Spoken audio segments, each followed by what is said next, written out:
my boyfriend is receiving a pretty large settlement in the next coming months, and we're kind of debating. We're looking to buy our first home, and obviously, once the right home comes, we'll do that. But he's stuck on paying the house out in full, and I'm wondering if it's better to do a big down payment and get a mortgage on the house. Why do you want a mortgage? I don't know. I feel like putting a huge lump of that settlement into a house. Why do you want a mortgage? Do more. I'm not sure. Well, you just told me you wanted a mortgage.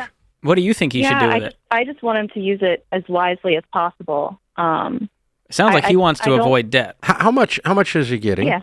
Right around $500,000. Okay. And how much is the house price you're thinking about buying?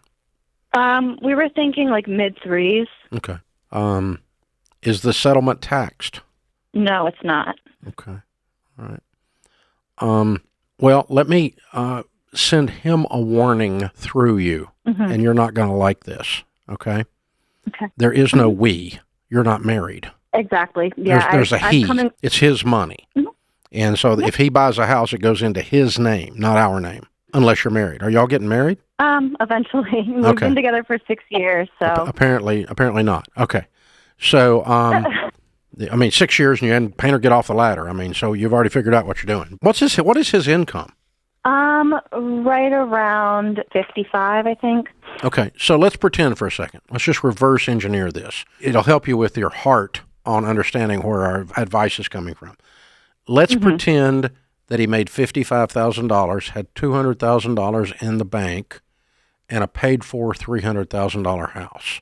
And you walked up to that guy and you met that guy. He had a paid-for $300,000 house, $200,000 in the bank. He makes $55,000 a year. Would you then tell him to go get a mortgage because that's wise? No. Same thing, though, isn't it? Mm-hmm. I just did it backward. I would tell him to pay cash for his house and set aside an emergency fund and invest the balance long term. And by the way, if you don't have any payments in the world and you make $55,000, you could pay what's the equivalent of a house payment into your investments every month, and that alone will make you a millionaire in just a few years.